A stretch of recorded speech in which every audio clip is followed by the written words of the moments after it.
Okay, so we are already familiar with the system of two linear equations of three variables, such as this, right? And we know that these are both linear equations, and if I were to graph them, I would get just straight lines, right? I would just get straight lines, and we looked at three different scenarios, three different cases. So, for example, we may have the graphs of these lines to be completely parallel to each other, so that there are no intersections between them. There are no common points, and so we have no solution. Or we may have both of these lines intersecting at a single common point like this, right? A common point like this, so we only have one intersection, and this will give us a unique solution. So this system, in this case, will have a unique solution. And for the third case, we may find that both of the lines may be exactly on top of each other like this, right? So we will have infinitely many common points or infinitely many intersections, and so we will have infinitely many solutions.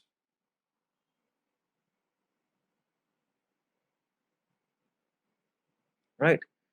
So in this case, we have an inconsistent system. In this case, we have an independent system, and this is when we have a dependent system, right? So this is the case for a system of linear equations of two variables. Now, what if we consider a system of three linear equations in three variables, right? So what if we instead had the following system: a1x plus b1y plus c1z, a2x plus b2y plus c2z, and a3x plus b3y plus c3z. What if we had these three linear equations in three variables? How would I graph each of these equations? Well, for this case, each of these equations will represent a surface. They represent a surface. Instead of just a straight line, we get a surface. Since these are linear equations, we will just get a plane. The graph of these linear equations will just give us a plane. Now, what is a plane? This is just a flat two-dimensional surface. So we just have a flat two-dimensional surface that extends infinitely far. So we may have a plane like this, right? We may have such a plane. So this is a two-dimensional flat surface. And obviously, I cannot show that this is extending infinitely far in these directions, which is why I've drawn it like this. But just keep in mind that this is extending infinitely far. So we will get planes like this, right? Now, when do we get a unique solution, or when do we have no solutions or infinitely many solutions? So let's take a look at some examples. So let's take a look at this situation here. As you can see, we have three different planes, right?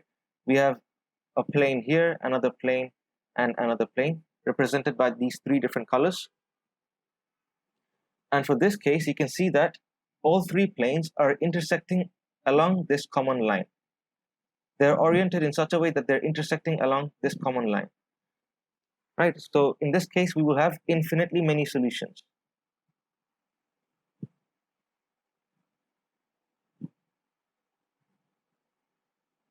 Right? We will have infinitely many solutions because each and every point along this straight line will be a solution of this system, right? We can have infinitely many points on this line.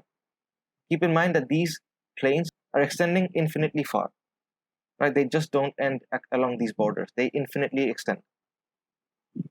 Now for this case, so here we have a dependent system, so we have infinitely many solutions. For this case, let's take a look at C, right? So we have three planes, three different planes for our system, and you can see that they are all parallel, right? So there are no common points, no intersections, and as a result, we have no solution, right?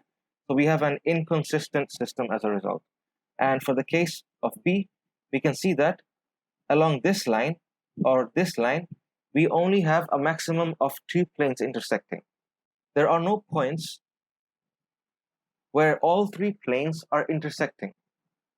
To find a solution for a system of linear equations in 3 variables, all 3 planes must intersect across a common line or point. And as you can see, in this case, we only have two planes intersecting, and that is the same for this case. And for A, a similar situation is occurring. Over here, we only have 2 planes intersecting, 2 planes here and 2 planes intersecting here. There isn't any point in this case where all 3 planes are intersecting at the same point. So we have no solution, and these are inconsistent systems.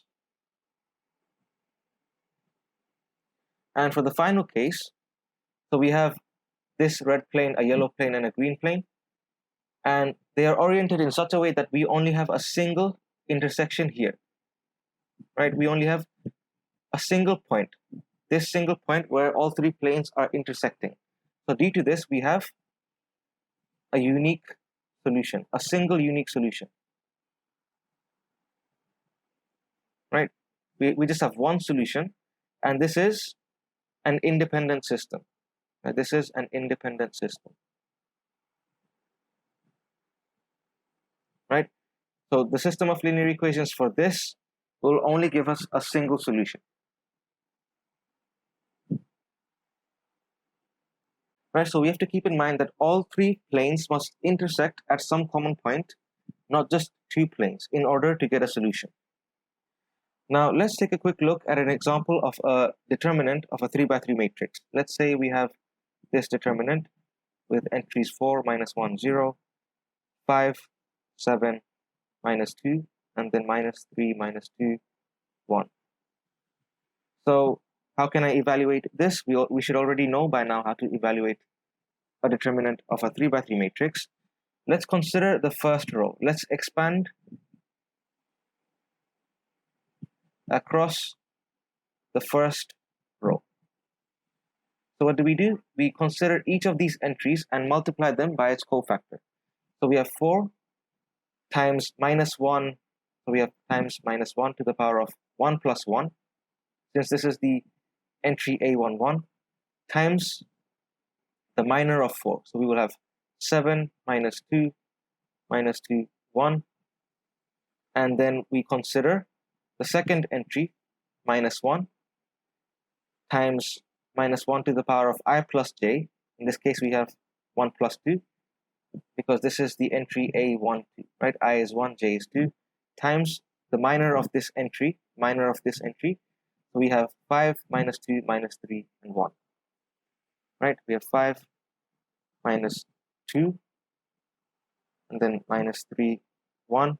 And finally, our third entry, plus 0 times -1 to the power of 1 plus 3 times the minor of 0. We have 5, 7, -3, and -2.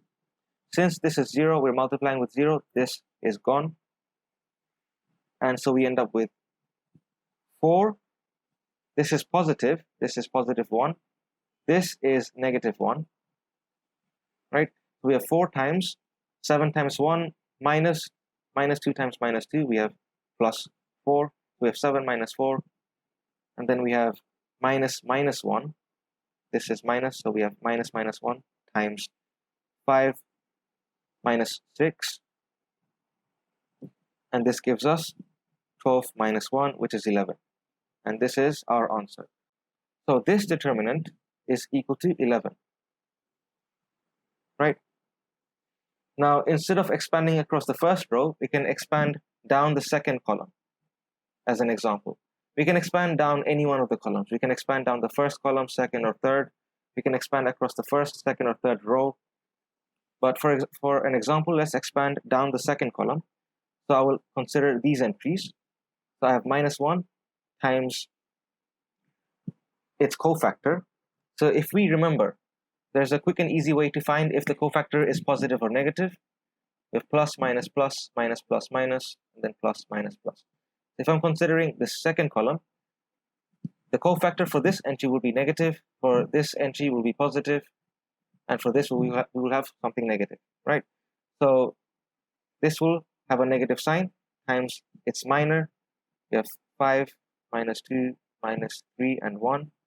Then we will have a positive sign for 7 we have plus 7 times its minor, which will have the entries 4, 0, minus 3, and 1. We have 4, 0, minus 3, and 1.